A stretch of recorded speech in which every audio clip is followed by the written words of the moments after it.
খুব ভোরেই ঘুম ভাঙল বিন্নির। কাল একটু তাড়াতাড়ি ঘুমিয়ে পড়েছিল।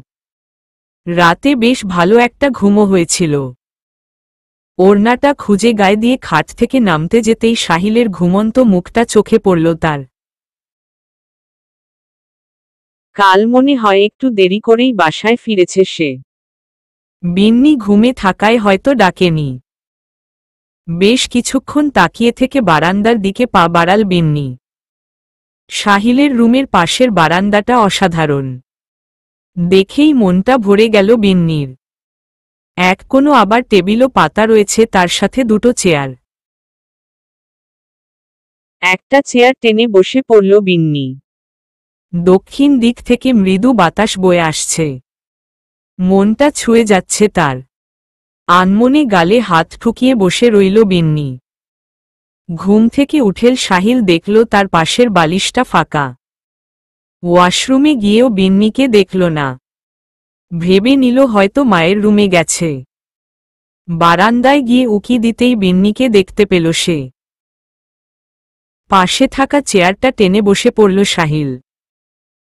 বিন্নি এতই আনমনা ছিল যে কখন সাহিল পাশে এসে বসেছে বুঝতেই পারেনি। কখন উঠেছ? সাহিলের কথায় পাশে ফিরে তাকালো বিন্নি। এই তো ঘণ্টাখানেক হবে। তুমি কখন উঠেছ?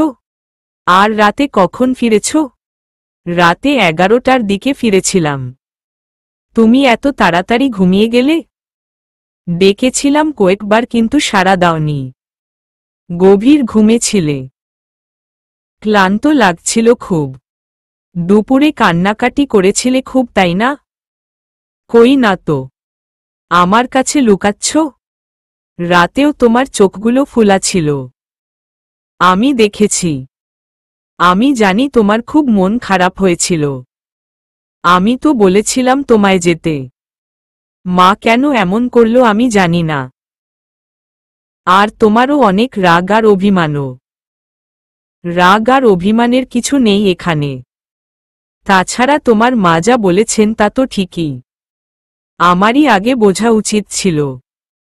আচ্ছা, আমরা এসব বিষয় নিয়ে এখন কথা না বলি। ফোনটা একবার দিবে? বাবার সাথে একটু কথা বলবো। আমার ফোনটা ওই বাড়িতে। বাবাকে বলবো আজ আসার সময় একটু নিয়ে আসতে। আর তিন্নির সাথেও একটু কথা বলবো। ওর জন্য মনটা খারাপ করছে। তিন্নিও কাল বারবার তোমার কথা জিজ্ঞেস করছিল। আর এখন তো ও তোমাদের বাড়িতে। কাল অনুষ্ঠান শেষে নিয়ে গিয়েছে ওকে। আর শোনো, ফোনের কথা বলার দরকার নেই। আমি তোমাকে একটা ফোন কিনে দিব। আজ বাড়িতে গেলে সিমটা খুলে নিও। তাহলেই হবে। আমার ফোনটা বেশ ভালোই আছে, আর নতুন কেনার কি দরকার? উফ, এত কথা কেন বলো তুমি? আমি কি তোমাকে একটা ফোন উপহার দিতে পারি না? চা খাবে? হুম, বসো। আমি নিয়ে আসছি। আর শোনে, আজ আমি বাড়ি যাব না। এটা নিয়ে আবার ঝামেলা বাড়িও না। বিন্নি। কথাটা আর শেষ করতে পারল না সাহিল। ততক্ষণে বিন্নি রুম ছেড়ে বেরিয়ে গিয়েছে। একটা দীর্ঘশ্বাস ফেলল সাহিল। সকাল সকাল উঠে ঘরের কাজকর্মে মন দিল সূচনা। রান্নাবান্না শেষ করে একবার ক্লিনিকে যেতে হবে রিপোর্ট আনার জন্য। কালই যাওয়ার কথা ছিল, কিন্তু সব কাজকর্ম শেষ করে আর যেতে পারেনি। তাছাড়া শরীরও সায় দেয়নি। একটা সংসারে তো আর কম কাজ নয়। মাথাটাতে ইদানিং খুব খারাপভাবেই ব্যথা অনুভূত হচ্ছে। কি হয়েছে কে জানে? দুনিয়াতে তো আর রোগ বালাইয়ের অভাব নেই। ঘুম থেকে উঠেই ভাতের হাঁড়ি চুলাতে দেখতে পেল মনির। কি ব্যাপার, আজ এত সকালে ভাত বসিয়েছ? নাস্তা বানাওনি? বানিয়েছি তো। একটু বের হব তাই। কোথায় যাবে? মায়ের বাসায়। কিছু জিনিস পেয়ে আনতে হবে। এখন আবার কি জিনিস পেয়ে দরকার? সবই তো আছে। সংসারের কি বোঝ তুমি? একটা সংসারে কি না লাগে? সংসার চালাই তো আমি, সব আমাকেই বুঝতে হয়। কপালটাই খারাপ আমার, তাই তুমি জুটেছ কপালে। যত সব জ্বালা আমার, অসহ্য। আর কথা বাড়াল না মনির, এখন এক কথায় দুই কথায় চার কথা হয়ে যাবে, দুনিয়ার ঝামেলা বাড়বে। সকাল সকাল ঝগড়া কার কাছেই বা ভালো লাগে? আর সূচনাও দিন দিন এত খিটখিটে হয়ে যাচ্ছে। কি হলো, তাড়াতাড়ি এসো, নাস্তা খেয়ে আমাকে উদ্ধার করো। বলেছি একটু তাড়াতাড়ি করতে, মনে হয় যেন শুনেনি, কোনো কথা কানেই নেয় না আমার। আসছি। শার্টের হাতাটা ঠিক করতে করতে বেরিয়ে এলো মনির। তারপর দুজনে মিলে নাস্তা করে নিল। অফিসের জন্য বেরোতে নিলে পেছনে থেকে আবার ডাকল সূচনা। এই শোন না। কি? 500 টাকা হবে তোমার কাছে? হুম। কেন? আমাকে 500 টাকা দেও। কি দরকার? লাগবে। এত প্রশ্ন করো না, 500 টাকাই তো চাইলাম। চুপচাপ টাকাটা বের করে দিল মনির। যদিও দেওয়ার কোনো ইচ্ছে ছিল না, তার কাছে 500 টাকার এখন কত গুরুত্ব শুধু সেই বুঝে। কিন্তু এখন না দিলেও সমস্যা, সারা বাড়ি মাথায় তুলবে সূচনা। অগত্যা টাকা দিয়ে বেরিয়ে গেল সে। মনির যাওয়ার পর হাতের বাকি কাজগুলো সেরে নিল সূচনা। তারপর ক্লিনিকের উদ্দেশ্যে বেরিয়ে গেল। বিন্নির বৌভাতের অনুষ্ঠানটা একটা রেস্টুরেন্টেই করা হয়েছে। বাড়িতে সাহিল একা একটা ছেলে, তার ওপর হাত ভেঙে বসে আছে, এটা ঝামেলা হয়ে যায়। তাছাড়া সাহিল এসব এতটু কমই বোঝে। রেস্টুরেন্টে কোনো ঝামেলা নাই, যাবে, খাবে আর টাকা দিয়ে আসবে। পায়েল বিন্নিকে নিয়ে একটু আগেই বেরিয়ে গেল। পার্লারে থেকে তারা সোজাসুজি চলে যাবে, আর সাহিল বাড়ির থেকে তার বন্ধুদের সাথে যাবে। সাজগোজ শেষ করে বিন্নি পৌঁছে গেল। সাহিল এখনো আসেনি। মেহমানরা এতে একে সব আসতে শুরু করেছে। কিছুক্ষণের মধ্যে বিন্নির বাড়ির লোকজনও সব চলে এলো। তিন্নি এসেই বিন্নির ওপর ঝাঁপিয়ে জড়িয়ে ধরল তাকে। তারপর শুরু করল কাঁদতে। বিন্নিরও চোখে পানি চলে এলো, কিন্তু নিজেকে সামলে নিল সে। আরে বোকা, কাঁদছিস কেন? কোনো জবাব দিল না তিন্নি। কেঁদেই চলেছে। তিন্নি, কাঁদছিস কেন? কি হয়েছে? দেখি, সোজা হ। এভাবে কেউ কাঁদে? সোজা হয়ে চোখের পানি মুছে নিল তিন্নি। ইচ্ছে না করলেও একটা শুকনো হাসি দিল, যার দ্বারা নিজের সব দুঃখগুলো আড়াল করতে চাইল। কিন্তু বিন্নির চোখ এড়াতে পারল না। সব কিছু ঠিক আছে তো তিন্নি? তুই ঠিক আছিস? ভালো আছিস? পাশের থেকে পায়েল সরে গেল। দুবোনের কত পার্সোনাল কথা থাকতে পারে। মৃত্তিকাও সরে গেল। সব ঠিক আছে। আসলে 2 দিন তোকে দেখিনি তো তাই।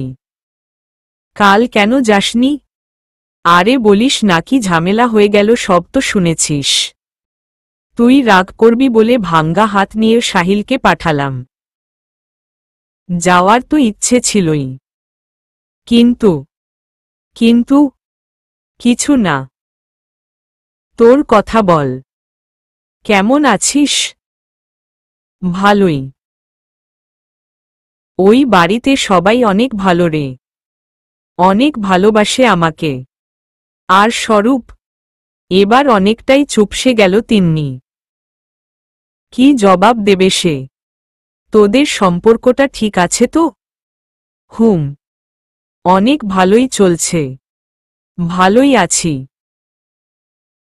সুখে আছি। ভালো হলেই ভালো। স্বরূপ আসেনি? এসেছে তো। কোনো দিকে আছে কে জানে। তোর বর আসেনি? স্যার কোথায়? তিন্নি, এবার অন্তত স্যার ডাকিস না। আমার কেমন কেমন জানি লাগে। নাম ধরে বলবি, আর যদি নিতান্তই সমস্যা হয় তাহলে ভাইয়া। ওকে বাবা, ঠিক আছে। তো তোর দিনকাল কেমন যাচ্ছে? ভালোই। কিন্তু বিন্নির চোখের ভাষাতে অন্যরকম কিছু দেখতে পেল তিন্নি। মুখে কিছু প্রকাশ করল। সিরিয়াল পেরিয়ে একসময় ডাক্তারের চেম্বারে গেল সূচনা। তারপর রিপোর্ট দেখালো। ডাক্তার যা বলল তা শুনে তার আকাশ থেকে পড়ার অবস্থা। দুবোনের কথা যেন ফুরাচ্ছে না। মনে হচ্ছে 1000 বছরের জমানো কথা শেয়ার করছে দুজনে। কিন্তু দুজনেই যে ভেতরে ভেতরে অসুখী তা কেউ কাউকে বুঝতে দিচ্ছে না। যদিও একজনের চোখের ভাষা দেখে আরেকজন ঠিক বুঝে নিচ্ছে। কেউ হয়তো কারো কাছে প্রকাশ করছে না। বেশ কিছুক্ষণ সময় হয়েছে সাহিল স্টেজে এসেছে। দু বোনকে কথা বলতে দেখে এদিকে সেদিকে ঘোরাঘুরি করছে সে। বন্ধুদের সাথে কথা বলছে, শ্বশুর বাড়ির লোকদের সাথে কথা বলছে। স্টেজ থেকে উঠে গিয়ে সাহিলের সামনে গিয়ে দিরাল তিন্নি। অন্যরকম ভঙ্গিতে তিন্নির দিকে তাকালো সাহিল। আপনি চাইলে গিয়ে বসতে পারেন। আমাদের কথা শেষ। এত তাড়াতাড়ি? একটা শুকনো হাসি দিল তিন্নি। আপনি অনেকক্ষণ ধরে এদিক সেদিকে হাঁটছেন। গিয়ে বসতে পারতেন। আমরা তেমন গুরুত্বপূর্ণ কথা বলছিলাম না। হা হা। যাও, তুমি গিয়ে বসো। আমি এদিকে সবাইকে দেখছি। তুমি গিয়ে কথা বল। আরে ক্যামেরাম্যানরা সব চলে এসেছে, এখন ছবি তুলবে। চলুন, আমিও যাচ্ছি। স্বরূপ কোথায়? ওকে দেখছি না। আছে কোথাও। যাও, ডেকে নিয়ে আসো। বউ রেখে একা একা কোথায় ঘুরে বেড়াচ্ছে? সবাই তো আর আপনার মতো বউ পাগলা হয় না। হা হা হা। স্টেজের থেকে কিছু দূরে কোনো দুটো ছেলে হারমোনিয়াম বাজাচ্ছে। একটা অল্প বয়সী মেয়ে ভায়োলিন বাজাচ্ছে। মিষ্টি সুর ভেসে আসছে সেখান থেকে। ক্যামেরাম্যানরা ছবি তোলায় ব্যস্ত। সব আত্মীয় স্বজনদের সাথে একে একে ছবি তুলছে বর বউ। গোল্ডেন পাড়ের মেরুন রঙের কাতান শাড়ি, তাতে অ্যাপ্লিকের কাজ রয়েছে। ম্যাচিং করা গোল্ডেন রঙের ব্লাউজ, মাথায় শাড়ির মতো সেম গোল্ডেন পাড়ের মেরুন রঙের দোপাট্টা, গলায় সোনার সুন্দর ডিজাইনার ঝমকালো দুটো হার, নাকে নথ, কানে বড় ঝুমকা, তার ওপর হালকা মেকআপ। অসাধারণ লাগছে বিন্নিকে। সাহিল হলুদ একটা পাঞ্জাবি পরেছে। দুজনকে বেশ মানিয়েছে। অতিথিরা সবাই বিন্নির রূপের প্রশংসা করছে। বলছে দুজনকে বেশ মানিয়েছে। আত্মীয় স্বজনদের পালা শেষ হলে সাহিলের বন্ধুরা সব ছবি তুলতে লাগল। স্বরূপকে খুঁজে এনে দুই জুটির কাপল পিক তোলা হল। দুটো ছেলে মেয়ে আসলো গান গাইতে। সবার খাওয়া দাওয়ার পালা শেষ হয়ে পুরো ঘর নীরব হওয়ার পর তারা গান গাইল। সাহিলের বন্ধুরা বারবার বিন্নিকে অনুরোধ করল গান গাইতে। বিন্নি প্রথমে না বললেও পরে রাজি হল। আপনার মাথায় ব্রেনের খুব নিকটে বড় একটা টিউমার দেখা যাচ্ছে। এতদিন ধরে আপনার মাথায়? আপনি অনুধাবন করতে পারেননি? না, কোনো রকম আঁচ পাইনি তো। 2-1 দিন আগে থেকে মাথা ঘুরছিল, তাই টেস্ট। বলেন কি? একটা টিউমার এত দিন ধরে বড় হচ্ছে আর আপনি বুঝতে পারছেন না? টিউমারটা তো একদিনে বড় হয়নি। দেখুন ডাক্তার, বুঝতে পারলে তো আগেই টেস্ট করাতাম। মাঝে মধ্যে মাথা ব্যথা হতো, ঘুরাতো। নর্মাল ভেবে ছেড়ে দিয়েছি। এই 2 দিন একটু বেশি হওয়ায় আপনার কাছে আসলাম। আপনারা কি জানেন এটা আপনাদের বড় সমস্যা? রোগ হলে কিভাবে চাপিয়ে রাখবেন শুধু তা দেখেন। পরবর্তীতে যখন বেশি হয়ে যায় তখন আসেন। যাই হোক, আপনার বাড়ির লোক কে এসেছে তাকে ডাকেন, আমি তার সাথে কথা বলবো। আমি একাই এসেছি, আপনি আমাকেই বলেন। আমি প্রচণ্ড শক্ত মনের মানুষ, যে কোনো পরিস্থিতিতে নিজেকে মানিয়ে নিতে পারি। আমাকেই বলুন। হুম, দেখতেই পারছি। না হলে এত বড় রোগের নাম শুনলে তো মানুষ ঠিক থাকতে পারে না। আপনি দিব্যি কথা বলে যাচ্ছেন আমার সাথে। দেখুন, আপনাকে বলাটা আমার ঠিক হবে না।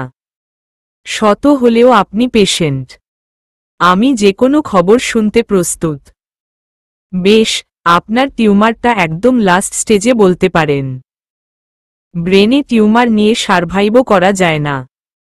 1000 জনে হয়তো একজন পারে। তবে আপনার পরিস্থিতিটা তেমন নয়। আপনি বলতে পারেন যে আমি কোনো আশা দেখাচ্ছি না আপনাকে। তা ঠিক, কারণ এখন আল্লাহ শুধু সবকিছু জানে। আপনি হয়তো 1 মাস বাঁচবেন বা বেশি কিছুদিন। আমি চাইলে শুধু কয়েকটা মেডিসিন দিতে পারি, এর বেশি নয়। আর আপনি চাইলে বড় ডাক্তারের কাছেও যেতে পারেন। আর কথা বাড়াল না সূচনা শুকনো মুখে বেরিয়ে এলো ক্লিনিক থেকে। একটুও কান্না পাচ্ছে না তার। অন্য কেউ হলে হয়তো কেঁদে সব ভিজিয়ে দিত। গিটারের সুরে বিন্নি গান গাইতে শুরু করল। চলতি সময় থমকে দাঁড়ায়। জেগে জেগে স্বপ্ন দেখি হায়, তোমার এ হাত ধরতে চায় ফাল্গুন হাওয়ায়। কি মায়ার কোনো সে নেশায়, বারবার মন ছুতে চায়। চেনা মুখ ঘুরপাক খায় চোখের পাতায়। আমি বারবার বহুবার তোমাকে চাই, আমি বারবার 1000 বার তোমাকে চাই। গান শেষ হতেই পুরো হলো জুড়ে হাতে তালি। গানের পরের অংশটা কারো গলার সুরে ভেসে আসতেই সবাই থমকে গেল। সবার মনোযোগ ঘুরে স্বরূপের দিকে গেল। এক কোণো থেকে গানের পরের অংশটা ধরল স্বরূপ। তুমি আমি আর নীরবতা। শুনতে কি পাও এ মনের কথা? ভোর আধারেও তোমায় দেখি। তুমি কবিতা, তুমি কবি। তিন্নির চোখের ইশারা পেয়ে গানের পরবর্তী অংশটা কন্টিনিউ করল বিন্নি। আজকাল মন ডুবে যায়, অনুভবে তুমি ভাসো তাই। এই আমি না চিনি আমায়, চেনা আয়নায়। আমি বারবার বহুবার তোমাকে চাই, আমি বারবার 1000 বার তোমাকে চাই। পুরো হলো রুম জুড়ে আরো জোরে হাততালির শব্দ ভেসে এলো। বাহ স্বরূপ, তুমিও তো ভালোই গান গাইতে পারো। আগে তো জানতাম না। ছোটবেলায় একটু আধটু গাইতাম, এখন আর গাই না। গাই না বললে ভুল হবে, সবার সামনে গাই না। নিজে নিজে আর কি, যাকে বলে বাথরুম সিঙ্গার। স্বরূপের কথায় পুরো হলো রুম জুড়ে আবারও হাসির রোল দেখা দিল। স্বরূপ, এখন আমরা ভাইরা ভাই। সম্পর্কের জায়গায় মনে করে অন্তত স্যার ডেকো না। চেষ্টা করব। নিজেকে অনেকটা অপ্রস্তুত লাগছে বিন্নির। কখন ভাবেনি স্বরূপ এখান থেকে গানটা ধরবে। প্রচণ্ড আনিজি ফিল হয়েছিল তার, কিন্তু তিন্নির চোখের অনুরোধে সে গানটা ধরল। এর থেকে আরেকটা কথা সে ভালোভাবে শিওর হলো, আসলেই তিন্নি আর স্বরূপের সম্পর্কটা ঠিক নেই। বেশ বুঝতে পারছে সে অনেক কষ্টে আছে তার বোন, শুধু তা প্রকাশ করছে না। স্বরূপ আর চোখে কিছুক্ষণ পর পর বিন্নির দিকে তাকাচ্ছে। তাতে বিন্নি আরও আনিজি ফিল করছে। তিন্নি বিন্নির পাশে এসে বসল। কিছু মনে করিস না বিন্নি, তুই যদি পরের থেকে গানটা না ধরতি তাহলে সবাই কি নাকি মনে করত। তাই তোকে অনুরোধ করলাম। আর এত আনিজি ফিল করিস না স্বরূপ, হয়তো তুই আনিজি ফিল করেছিস, তার জন্যই সরি বলতে তাকাচ্ছে। বলতে পারছে না। It's okay. ঘরে এসে রিপোর্টগুলো ছুঁড়ে মারল সূচনা। রাগে কষ্টে কি করবে কিছু বুঝতে পারল না। এমনটা কেন হলো তার সাথে? কিছুক্ষণ ভেবে রিপোর্টগুলো তাড়াতাড়ি করে লুকিয়ে নিল সে। মনিরকে কিছু জানতে দেওয়া যাবে না। পুরো 4 দিনের ট্রিপে স্বরূপ আর তিন্নিকে হানিমুনে পাঠানো হয়েছে। অরূপই সব ব্যবস্থা করে দিয়েছে। বিয়ের সময় তিন্নিকে একটা আংটি দিয়েছিল মেহেরুন, তাতে নাকি তার মন ভরেনি, তাই অরূপকে দিয়ে হানিমুন ট্রিপের সব ব্যবস্থা করে দিয়েছে। স্বরূপের যেতে মোটেও ইচ্ছে ছিল না, কিন্তু জোর দিয়ে নাও করেনি। নিজেদের ঘরের গণ্ডিতে সম্পর্ক যেমনই থাকুক না কেন, ঘরের বাইরে তারা স্বাভাবিক আচরণই করছে। বাড়িতে এমনিই অশান্তি, তার ওপর অশান্তি বাড়ানোর কি দরকার?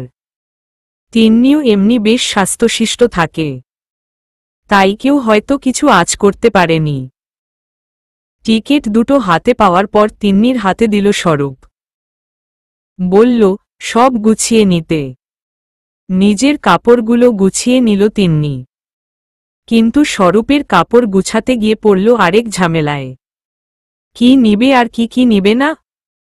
স্বরূপ তো এমনিটি শার্টটি পরে বেশি, তাহলে কি শুধু টি শার্টটি নিবে? ঘরে ছিল না স্বরূপ, তাই জিজ্ঞেসও করতে পারেনি। টি শার্ট, শার্ট আর পাঞ্জাবি যা চোখে পড়ল সব নিয়ে নিল। সন্ধেবেলা বেরিয়ে গেল দুজনে। 9:30টার দিকে গিয়ে হোটেলে পৌঁছালো তারা। দুজনেই ফ্রেশ হয়ে নিল, তারপর ডিনার করতে গেল। ডিনার করে এসে বারান্দায় গিয়ে বসল স্বরূপ। তার পেছনে পেছনে গেল তিন্নিও। কিছুক্ষণ দুজনে নিঃশব্দে কাটিয়ে দিল। স্বরূপ আর চোখে কয়েকবার তিন্নির দিকে তাকাল। বাইরের দিকে এক অন্যরকম দৃষ্টিতে তাকিয়ে আছে তিন্নি। মৃদু বাতাসে তার চুলগুলো এলোমেলো হয়ে বারবার চোখের ওপর গিয়ে পড়ছে। স্বরূপের বেশ ইচ্ছে করছিল তিন্নির মুখ, চোখের ওপর থেকে চুলগুলো সরিয়ে দিতে। পরক্ষণে কিছু ভেবে নিজেকে সামলে নিল।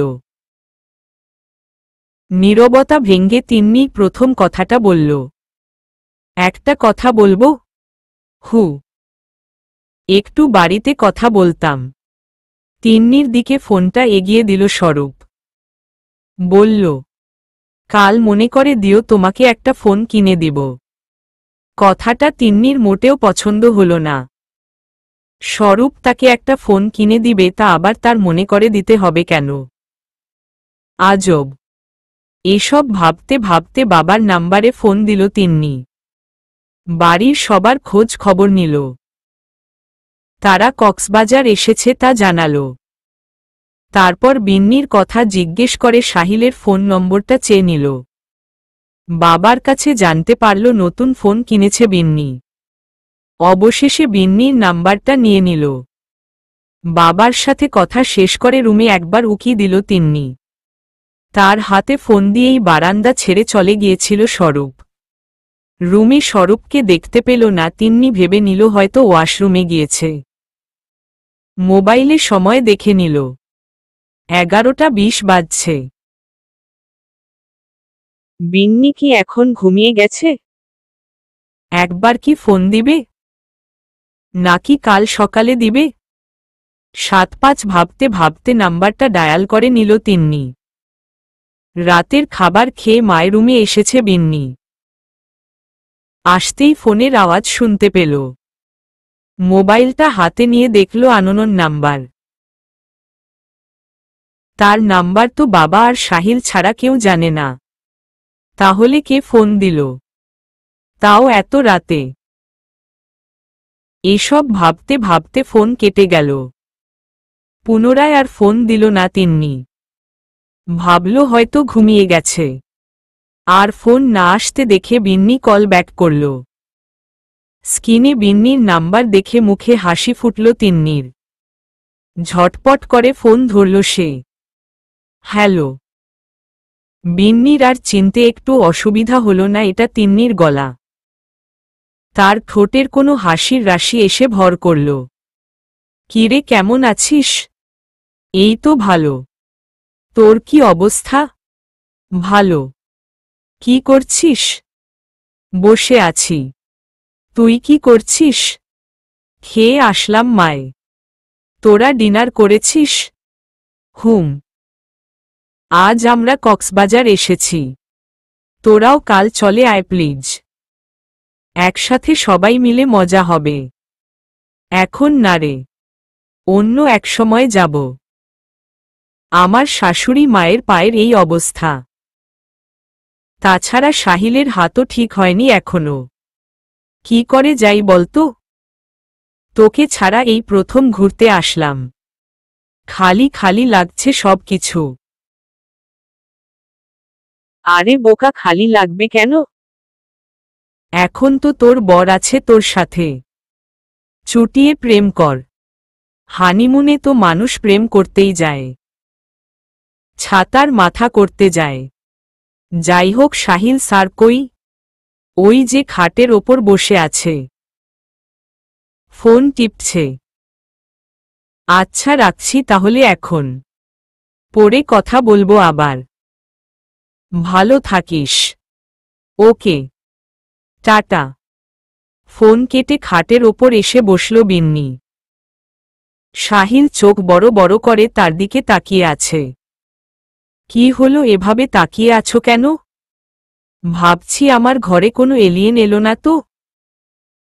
বোনকে প্রেম করার উপদেশ দিচ্ছে, আর আমি যে তার এতমায় বর, আমার দিকে তো যেন নজরই পড়ছে না। অনেক রাত হয়েছে, তাই বাজে না বকে ঘুমিয়ে পড়ুন। আমার কাল সকালে উঠতে হবে, অনেক কাজ আছে। আপনার মতো তো নাক ডেকে ঘুমাই না। আমি নাক ডাকি? ডাকি তো, অনেক জোরে আওয়াজ করে ডাকো। আমি তো রাতে ঘুমাতেই পারি না। আচ্ছা। আর কিছু বলার সুযোগ পেল না বিন্নি। এতক্ষণে তার দুটো ওষ্ঠ অন্য কারো দখলে চলে গিয়েছে। বাধা দিতে চেয়েও দিল না বিন্নি। নিজেকে সঁপে দিল সাহিলের কাছে। অজানা সুখের সাগরে ডুব দিল দুজনে। পরের দিন সকাল গড়িয়ে বিকেল হয়ে গেল, স্বরূপের যেন রুম থেকে বেরোনোর নামই নেই। শুধু সকালে গিয়ে নাস্তা খেয়ে এসেছে আর দুপুরের লাঞ্চ। বাকি সময় ঘুমিয়ে আর ফোন টিপে কাটিয়ে দিয়েছে। তিন্নি ঘরে বসে প্রচণ্ড বিরক্ত হচ্ছে। সারাদিন ঘুমোনোর অভ্যাস তার একেবারেই নেই। রুম আর বারান্দায় আসা যাওয়া করতে করতে সারাদিন কাটিয়েছে, কিন্তু এখন যেন দম বন্ধ হয়ে আসছে। বিকেলবেলা সমুদ্রের তীরে সব মানুষ নাকি যায়, তারও যেতে ইচ্ছে করছে। কিন্তু স্বরূপকে কি করে বলবে? যদি আবার রেগে কিছু বলে? অনেকক্ষণ বারান্দায় বসে বসে প্রস্তুতি নিল স্বরূপকে এসে বলবে বাইরে নিয়ে যাওয়ার কথা। ঘরে আসতেই স্বরূপ বলল, বাইরে যাবে? এ যেন মেঘ না চাইতেন জল, যেন আকাশের চাঁদ হাতে পেল তিন্নি। মাথা নেড়ে হ্যাঁ বোধক সম্মতি জানাল তিন্নি। তৈরি হয়ে নাও। স্বরূপ কালো একটা শার্ট বের করে পরে নিল, তারপর ঘর থেকে বেরিয়ে গেল। তিন্নি লাগেজ খুলে একে একে সবগুলো শাড়ি বের করে নিল। কোনোটা পরবে সে? আয়নার সামনে গিয়ে একে একে সবগুলো শাড়ি গায়ে লাগিয়ে দেখল। অবশেষে কালো রঙের একটা শাড়ি নির্বাচন করল। সব দেশে এমন কিছু না কিছু মূল্যবান সম্পদ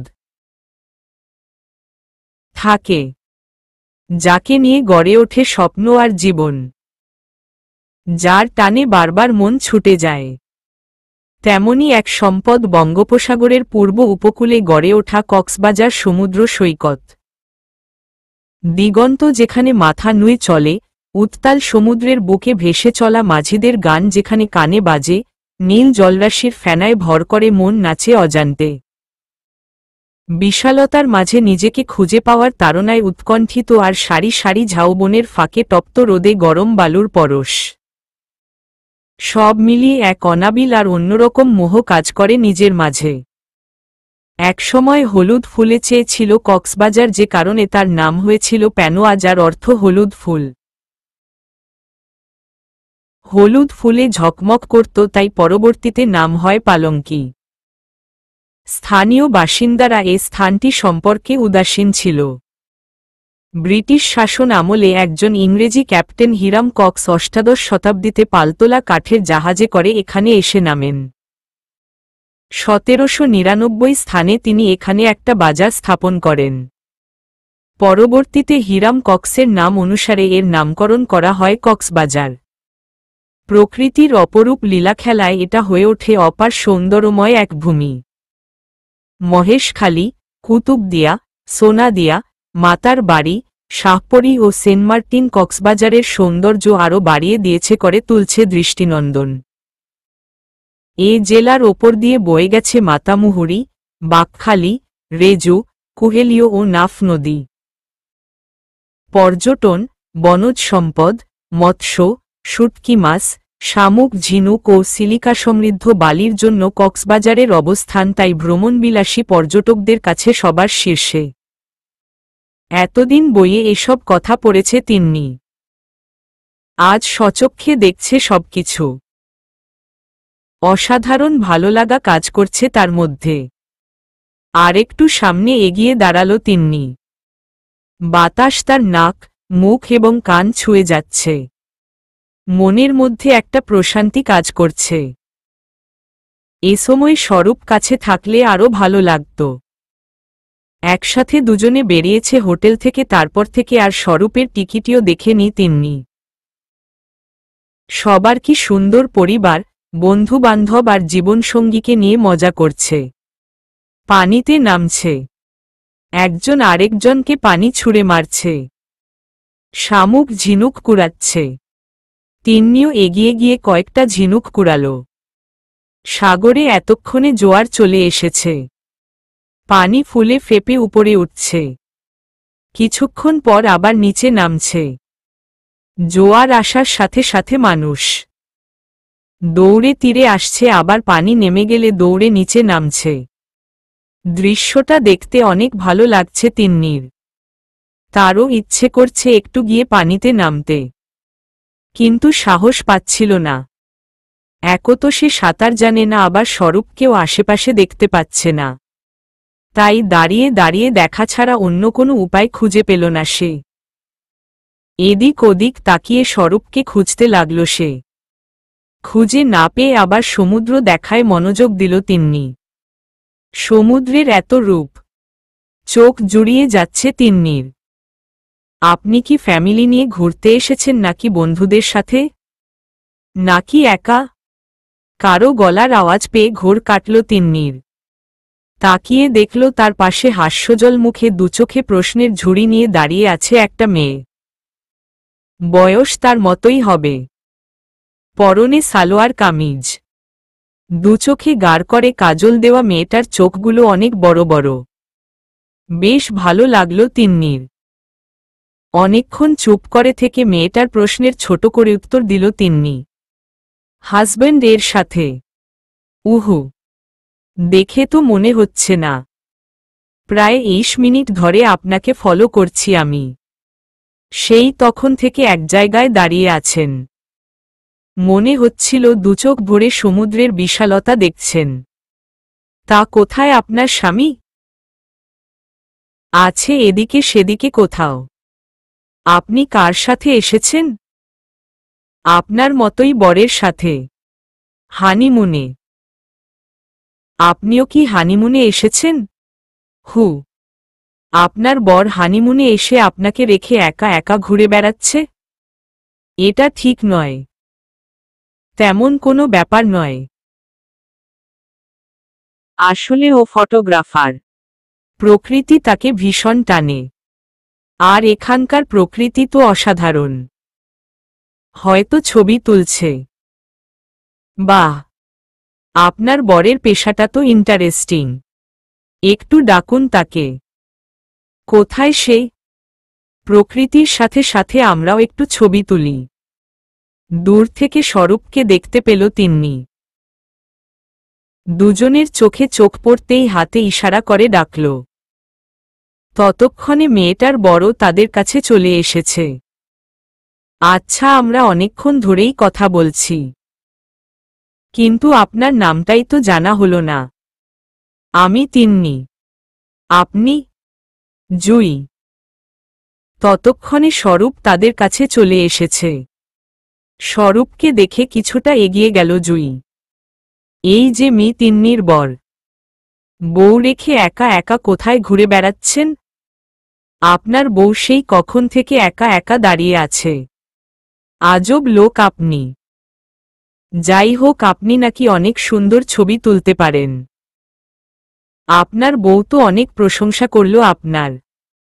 এবার প্রমাণ দিন তার। আমাদের কয়েকটা কাপল পিক তুলে দিন। কি দিবেন তো? অবশ্যই। কেন নয়? স্বরূপ ছবি তুলতে ব্যস্ত হয়ে পড়ল।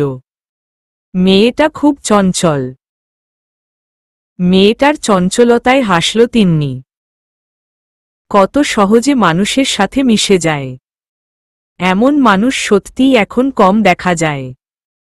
ছবি তোলা শেষ হলে স্বরূপ জুঁইকে ছবিগুলো দেখাতে শুরু করল। ছবি দেখে অনেক প্রশংসা করল জুঁই। আপনি সত্যিই অসাধারণ ছবি তোলেন। ধন্যবাদ। আমিও একটু আধটু পারি। আমার ভাইয়ার ক্যামেরা ছিল, সেখানে তুলেছিলাম।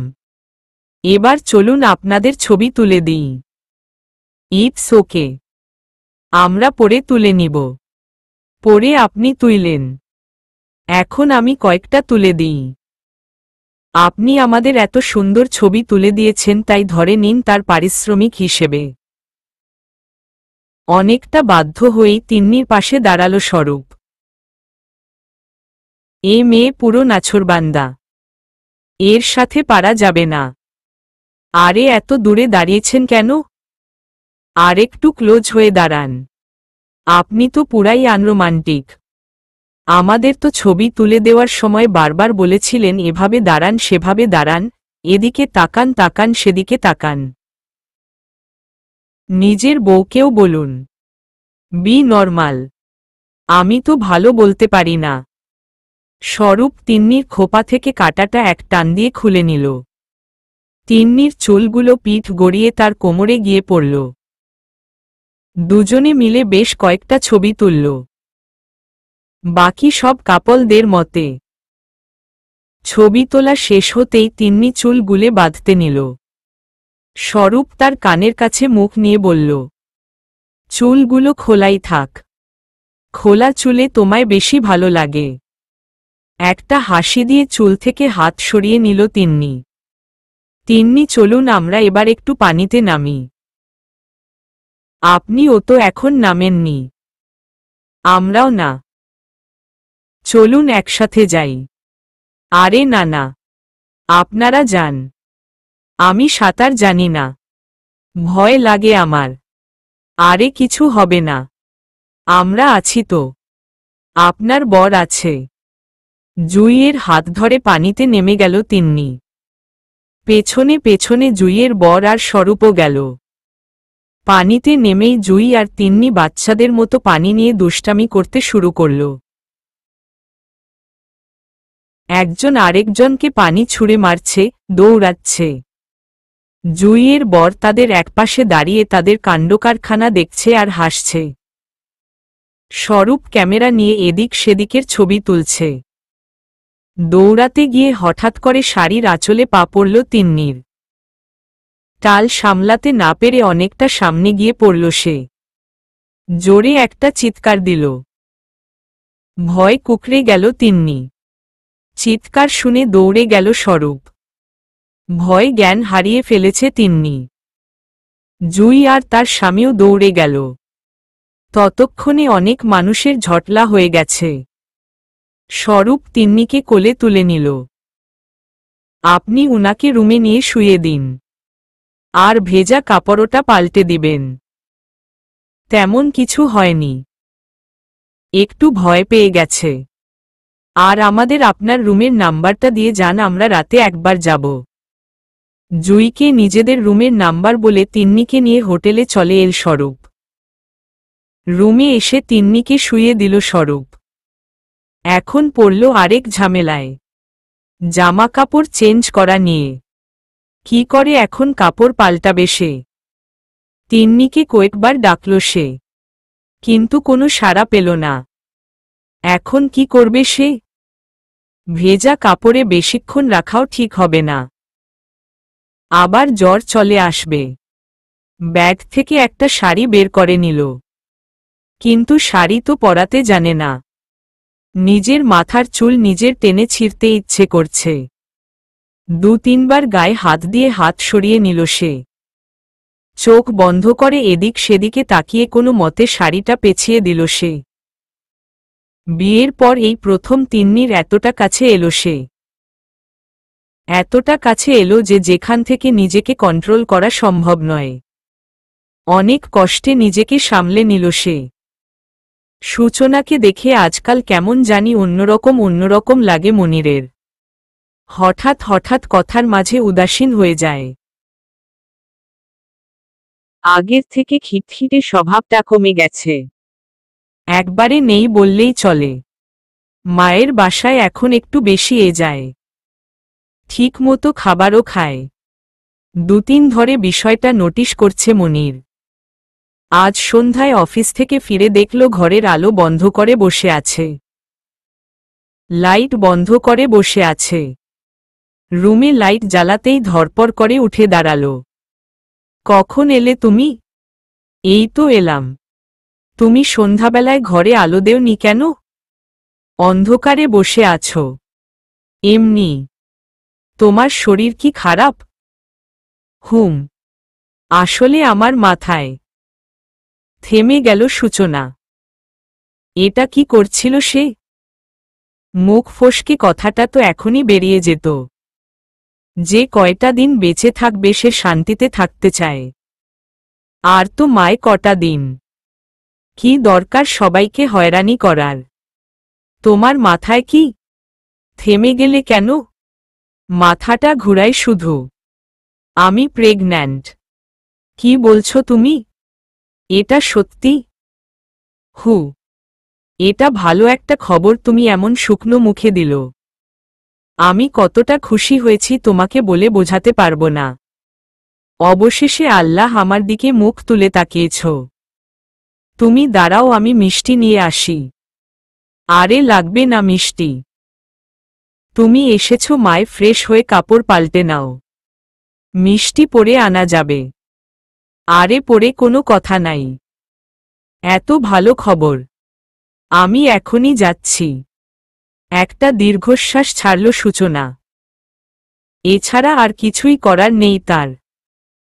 জীবনের এমন পর্যায়ে এসে দাঁড়িয়েছে এখন নিজের মনের মতো কিছু করতে পারছে না।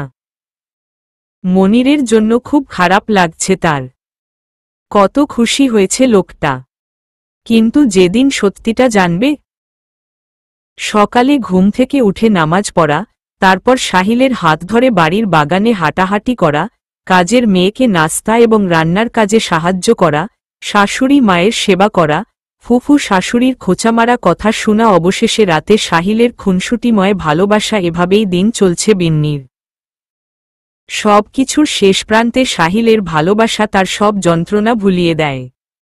হয়তো এই জন্যই সে হাসি মুখে সব সামলে নেয়। বিয়ের পর এখনো বাপের বাড়ি যাওয়ার সৌভাগ্য হয়নি তার। সাহিল যে যাওয়ার কথা বলেনি তা নয়, নিজে থেকেই যেতে চায়নি বিন্নি। তবে রোজ 3-4 বার করে সবার সাথে ফোনে কথা হয়। তিন্নিও সময় পেলে ফোন দেয়। ঘুরতে গিয়েছে, এখন তো তার সময়ের অভাব হবেই। যাই হোক, তবুও কথা হয়। কম হলেও 2 বার হয়। এখন একবার ফোন দিল মন্দ হয় না। ফোন নিয়ে নিজের ঘরের দিকে গেল বিন্নি। আজ হিমছড়ি গিয়েছিল স্বরূপ আর তিন্নি। কাল বাসায় ফিরবে তারা। স্বরূপের সাথে সম্পর্কের তেমন কোনো উন্নতি দেখতে পায়নি তিন্নি। দরকারি কথা ছাড়া দুজনের মধ্যে তেমন কোনো কথা হয় না। একসাথে খেতে যায়, ঘুরতে যায়, কিন্তু যাওয়াটাই যা একসাথে, বাকিটা দুজনেরই ভিন্ন। মাথাটা প্রচণ্ড ধরেছে তিন্নির, গরমও লাগছে। একবার গোসল করে নিলে ভালো হতো। আলসামি কাটিয়ে উঠে পড়ল তিন্নি। কাপড় নিয়ে বাথরুমে গেল। স্বরূপ বিছানার একপাশে হাত পা ছড়িয়ে শুয়ে আছে। ফোনটা হঠাৎ বেজে উঠতেই কিছুটা বিরক্ত হল স্বরূপ। স্ক্রিনে আননোন নাম্বার ভাসছে। বিরক্তি নিয়ে ফোনটা রিসিভ করল সে। হ্যালো। তিন্নি আছে? হুম। উনি আমার ওয়াইফ। আপনি কে বলছেন? বিন্নি। শোয়া থেকে উঠে বসল স্বরূপ। কি বলবে খুঁজে পাচ্ছিল না সে। বলার ভাষা হারিয়ে ফেলেছে সে। বলছি তিন্নি আশেপাশে নাই? গোসল করতে গেছে। আচ্ছা, আসলে বলবেন আমাকে ফোন দিতে। বেশি গুরুত্বপূর্ণ কথা কি? ফোনটা এখনই দিব? না, বিশেষ কিছু নয়। এমনিই বোনের সাথে যা কথা থাকে আর কি। ও, তো কি খবর? কেমন দিনকাল চলছে? ভালোই। আপনাদের? বোনের থেকে তো সব আপডেটই পান। উহু। তিন্নি আমাকে কিছুই বলে না। তবে আমি সবই বুঝতে পারি। আমি জানি তিন্নি ভালো নেই। আপনি ওর সাথে যা করছেন তা অত্যন্ত অন্যায়। দোষটা এখানে আপনার বা তিন্নি কারোই ছিল না। তিন্নির যদি দোষ বলেন বলতে পারেন ও আপনাকে কিছু জানায়নি। ও আপনাকে জানালে কি সবকিছু পাল্টে যেত? হয়তো আপনি বিয়েটা অস্বীকার করতেন। তিন্নি সুইসাইড অ্যাটেম্প্ট করত। হয়তো বেঁচে যেত, নয়তো না। কিন্তু আপনাদের ভাগ্য হয়তো তা চায়নি। ভাগ্যতে বিশ্বাস করতে শিখুন। জন্ম, মৃত্যু এবং বিয়ে, এই তিনটি বিষয় আল্লাহ প্রদত্ত। চাইলেও পাল্টানো যায় না। চুপ করে রইল স্বরূপ। এর কোনো উত্তর তার কাছে নাই। রাখছি এখন। তিন্নি আসলে ফোন দিতে বলবেন। আবার শুয়ে পড়ল স্বরূপ। বিন্নির কথাগুলো তার কানে বারবার বাজছে। সত্যিই কি সে অন্যায় করছে? নাকি? অনেকক্ষণ ধরে বাথরুমের দরজায় ভেতর থেকে নক করছে তিন্নি। কিন্তু স্বরূপের কানে সে আওয়াজ যাচ্ছে না। বারবার শুধু বিন্নির বলা কথাগুলো ভাবছে স্বরূপ। অনেকক্ষণ নক করার পর এবার স্বরূপের নাম ধরে ডাকতে শুরু করল তিন্নি। অনেকবার ডাকার পর শুনতে পেল স্বরূপ। ঘোর কাটল তার। দরজার সামনে গিয়ে দাঁড়াল সে। কি হয়েছে? ভেতর থেকে ডাকছ কেন? ব্লাউজটা হাত থেকে পড়ে ভিজে গিয়েছে, আমার ব্যাগ থেকে আরেকটা ব্লাউজ দিবে প্লিজ। পারবো না। বের হয়ে নাও। আমি এভাবে বের হতে পারবো না। তুমি প্লিজ দাও, উপরেই আছে দেখো। ব্যাগ খুলতেই উপরেই ব্লাউজ দেখতে পেল স্বরূপ। একটা হাতে নিয়ে দরজায় গিয়ে নক করল। দরজাটা সামান্য ফাঁক করে ব্লাউজটা হাতে নিল তিন্নি। স্বরূপ গিয়ে আবার খাটে বসল। ব্লাউজ পরতে গিয়ে আরেক বিপত্তি বাঁধল তিন্নির। এ ব্লাউজের তো পেছনে হুক লাগানো। অনেক চেষ্টা করেও কিছুতেই হুক লাগাতে পারল না সে। আবার দরজায় নক করতে শুরু করল। এবার প্রচণ্ড বিরক্ত হল স্বরূপ। আবার কি হয়েছে? ব্লাউজের পেছনে হুক লাগানো। আমি পরতে পারছি না। উহ, যত জ্বালা। দাঁড়াও, আরেকটা খুঁজে দিচ্ছি। ব্যাগটা ওলট পালট করে খুঁজল স্বরূপ, কোনো ব্লাউজ খুঁজে পেল না আর। আরে আর তো ব্লাউজ খুঁজে পাই না। প্রচণ্ড শীত লাগছে আমার। ভালো করে খোঁজো। বের হতাম আমি। আরে ব্যাগে আর কোনো ব্লাউজ নেই। দরজা খুলে বেরিয়ে আসো, আমি লাগিয়ে দিচ্ছি। আমি এভাবে বেরোতে পারবো না। তাহলে দরজা খোলো, আমি ভেতরে আসছি। এমন ব্লাউজ বানায় কেন যেগুলো নিজে নিজে পরতে পারো না? তিন্নি দরজাটা খুলে দিতেই স্বরূপ ভেতরে ঢুকল। তিন্নি সামনের দিকে ঘুরে দাঁড়িয়ে আছে। স্বরূপের হাতের ছোঁয়া তার পিঠে লাগতেই পুরো শরীর কেঁপে উঠল তিন্নির। স্বরূপের চোখ গেল তিন্নির পিঠে থাকা তিলটার দিকে। কি অপরূপ লাগছে। চোখ সরাতে পারল না স্বরূপ। ইচ্ছে করছিল তিলটার ওপর একটা চুমু এঁকে দিতে। নিজেকে আর কন্ট্রোল করতে পারল না স্বরূপ। অজান্তেই তার ঠোঁট দুটে চলে গেল তিন্নির পিঠে থাকা সুন্দর তিলটার ওপর। পিঠে স্বরূপের ঠোঁটের ছোঁয়া লাগতেই তিন্নির পুরো শরীরে যেন কারেন্ট বয়ে গেল। কিছুটা সামনে এগিয়ে গেল সে। হাতটা শাওয়ারে লাগতেই পানি পড়তে শুরু করল। দুজনেই ভিজতে লাগল। স্বরূপের মধ্যে অন্য ধরনের এক নেশা কাজ করছে। সামনে এগিয়ে তিন্নিকে নিজের দিকে ঘোরাল সে।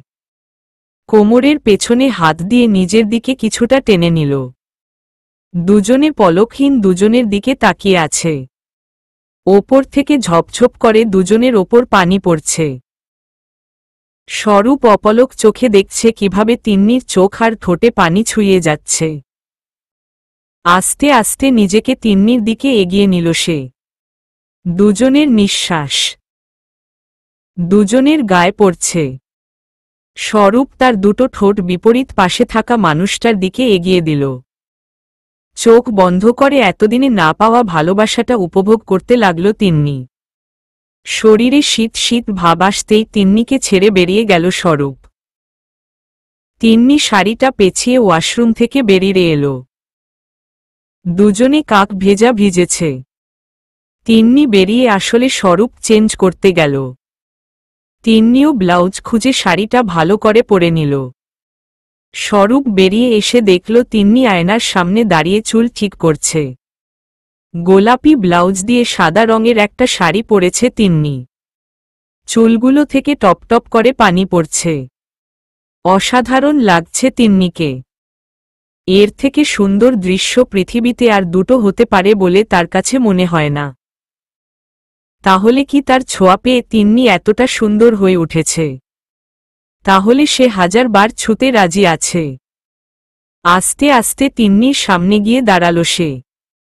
অপলক চোখে তাকিয়ে রইল সে। তিন্নি চুলের কিছু অংশ সামনে এনে স্বরূপের মুখে পানি ছুঁড়ে মারল। দৌড়ে সরে যেতে নিলে স্বরূপ পেছনে থেকে তার হাতটা ধরল, কিন্তু টাল সামলাতে না পেরে দুজনেই ফ্লোরে গিয়ে পড়ল। তিন্নির ওপরে গিয়ে পড়ল স্বরূপ। আজ যেন এক নতুন ভোর শুরু হয়েছে তিন্নির জন্য। গত রাতে তার ভালোবাসা পূর্ণতা পেয়েছে। সকাল সকালে ঘুম ভাঙল তার। স্বরূপ অঘোরে ঘুমাচ্ছে। ডাকতে গিয়েও ডাকল না সে। স্বরূপের ঘুমন্ত মুখটার দিকে তাকিয়ে রইল। নাটক সিনেমায় সবসময় দেখত নায়করা সবসময় নায়িকাদের ঘুমন্ত মুখের দিকে তাকিয়ে থাকে। তার বেলায় পুরো উল্টো ঘটল। হাসি চলে এল তিন্নির। বিছানা ছেড়ে উঠে নেমে এলো সে। বারান্দায় এসে দাঁড়াল সে। সব কিছুতেই আজ যেন তার মুগ্ধতা কাজ করছে। যেই জিনিসটা বিরক্ত লাগতো আগে আজ যেন তাও ভালো লাগছে। চোখ বন্ধ করে গত রাতের ঘটনাটা পুনরায় উপলব্ধি করার চেষ্টা করল। ঠোঁটের কোনো বিজয়ের হাসি। আনন্দে আত্মহারা হয়ে আছে সে। শাড়ির আঁচলটা কোমরে গুজে মজার ভঙ্গিতে নাচের দু একটা স্টেপ করে নিল। পরক্ষণে থেমে গেল। নিজের মাথায় নিজে হাত দিয়ে একটা ঠুয়া দিল। কি করছে এসব সে? হাসতে হাসতে বলল, আমি কি সত্যিই পাগল হয়ে গেছি? আশেপাশের ব্যালকনিতে ভালোমতো তাকিয়ে দেখল। একটা স্বস্তিকর নিঃশ্বাস ছাড়ল। আশেপাশে কেউ নেই। না হলে তার পাগল মার্কা নাচ দেখে হেসে কুটিকুটি হয়ে যেত। এখন তো আবার ইন্টারনেট আর ফেসবুকের যুগ। মানুষ কিছু দেখতে পেলেই ছবি তুলে বা ভিডিও করে ভাইরাল করে দেয়। মান সম্মান নিয়ে টানাটানি। তবে ভাইরাল হতে তার অসুবিধা নেই যদি সাথে স্বরূপ থাকে। দুজনেই নাচত আর কেউ ভিডিও করে ভাইরাল করে দিত। আর ক্যাপশন থাকত, দেখুন এক কাপল জুটির পাগল করা নাচের ভিডিও। এসব কি আবোল তাবোল ভাবছে সে, এই ভেবে আবার হাসতে লাগল সে। হাসতে হাসতে রুমে প্রবেশ করল সে। স্বরূপ ঘুম থেকে উঠে বসেছে মায়ে। আড়মোড়া ভাঙছে। হাতটা উপরে তুলতেই তিন্নি রুমে ঢুকল। দুজনের চোখে চোখ পড়ল। আস্তে করে চোখটা নামিয়ে নিল তিন্নি। প্রচণ্ড লজ্জা লাগছে তার। স্বরূপ খাট থেকে নেমে ওয়াশরুমে চলে গেল। ওয়াশরুম থেকে বের হতেই দেখল তিন্নি বেডের ওপর বালিশ উল্টে পাল্টে কিছু খুঁজছে। কিছু খুঁজছ? ফোন। একটু বাড়িতে কথা বলবো আর বিন্নির সাথে। সোফার উপরে ফোন। কাল ভেবেছিলাম তোমাকে একটা ফোন কিনে দিব, মনে ছিল না। আজ যাওয়ার সময় কিনে দিবনি। আর ভালো কথা, কাল রাতে তোমার বোন ফোন দিয়েছিল তোমাকে। আমার বলতে খেয়াল ছিল না। না থাকাটাই স্বাভাবিক ছিল, নয় কি? স্বরূপ ভ্রু কুঁচকে তিন্নির দিকে তাকাল। তিন্নি একটা শয়তানি মার্কা হাসি দিয়ে রুম থেকে বারান্দার দিকে পা বাড়াল। স্বরূপ বেডের ওপরে বসে বোঝার চেষ্টা করল তিন্নি কি বোঝাতে চেয়েছে তাকে।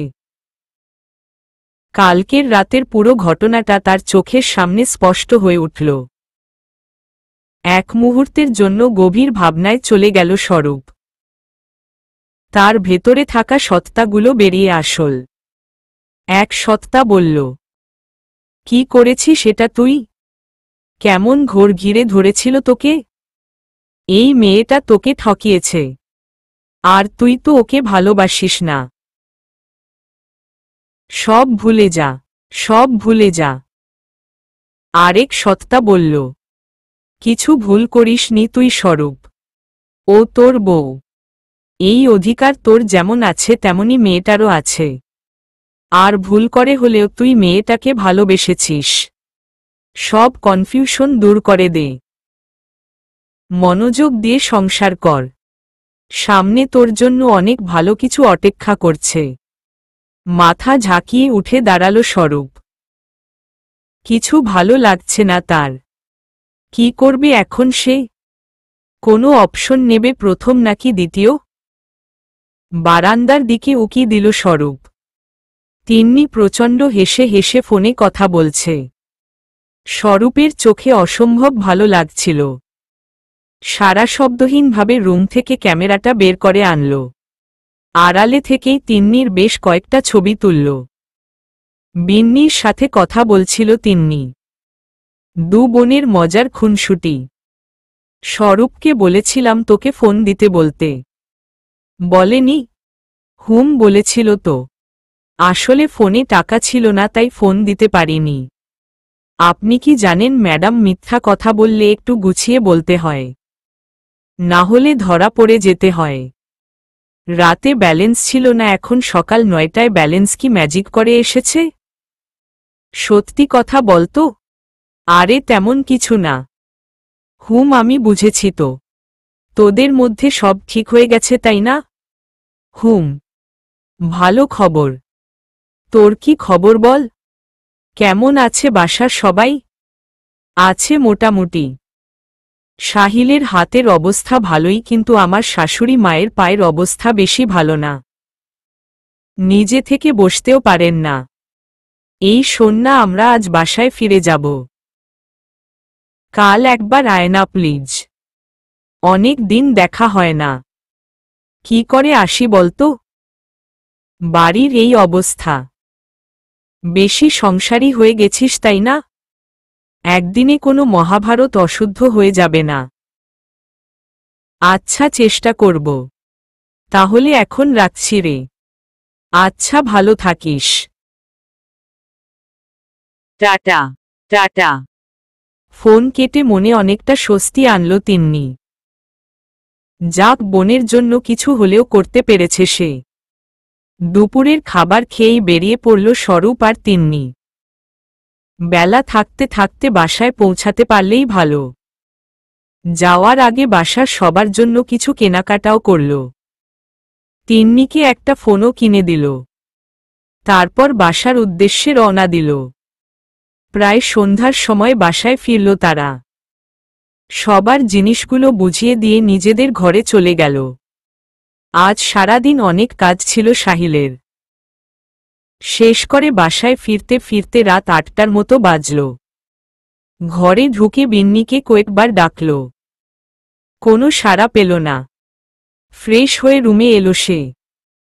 ভাবল মায়ের ঘরে আছে হয়তো। পায়েলকে ডেকে জানতে চাইল বিন্নির কথা। পায়েল বলল, ভাবি মায়ের ঘরে নেই। বারান্দায় তাকিয়ে বিন্নিকে দেখতে পেল সাহিল। পাশে গিয়ে বসল। বিন্নির মুখের দিকে তাকাতেই দেখল বিষণ্ণতায় ছেয়ে আছে তার মুখটা। চোখগুলো ফুলে আছে। কিছু হয়েছে?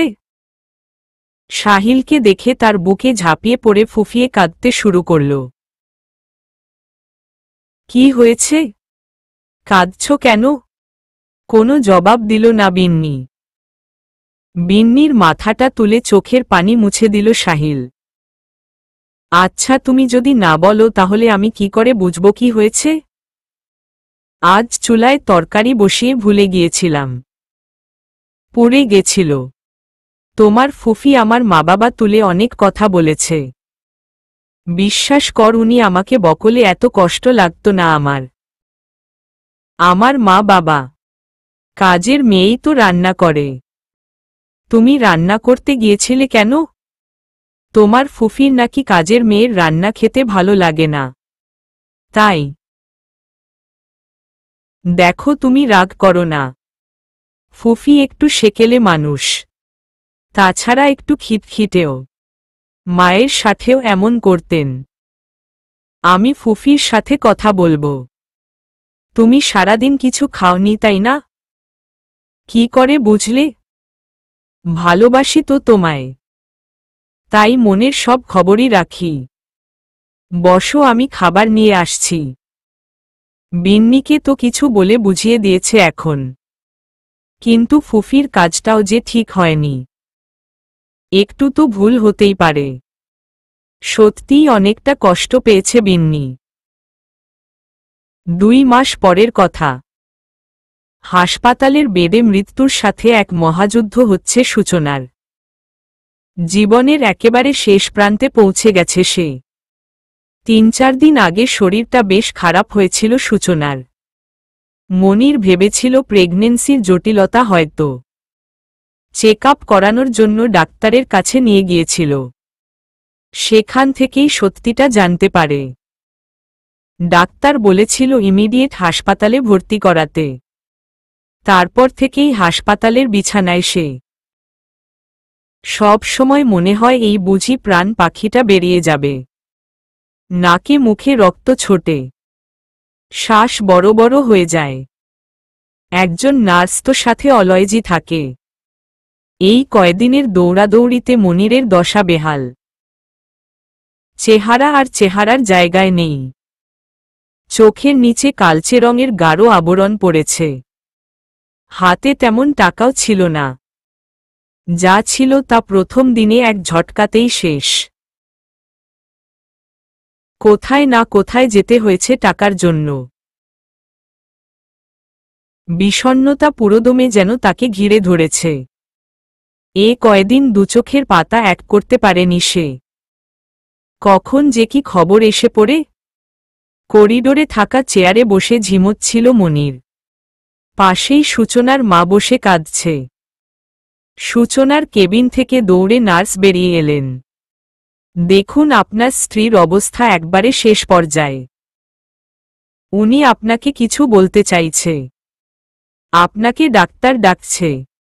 নার্সের পেছনে পেছনে মনির সূচনার কেবিনে গেল। ডাক্তার সূচনার শিউরে দাঁড়িয়ে আছে। মনিরকে দেখে এগিয়ে এলেন তিনি। হাতে আর বেশি সময় নেই। যান, দেখা কনে আসুন। আর কি কিছুই করা যায় না? আমরা আমাদের সর্বোচ্চ দিয়ে চেষ্টা করেছি। উনার পালস রেট বেশি সুবিধার নয়। আমরা আর কোনো আশা দিতে পারছি না। আপনি প্লিজ। কিন্তু ডাক্তার সাহেব। কেবিন থেকে বেরিয়ে গেলেন ডাক্তার।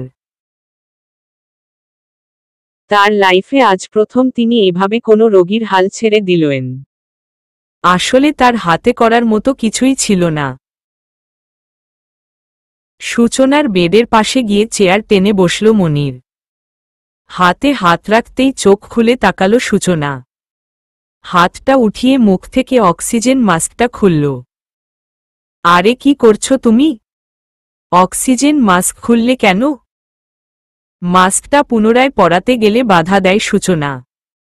অস্পষ্ট ভাষায় বলে, দেখো আমি কিছু বলতে চাই। জীবনে অনেক পাপ করেছি।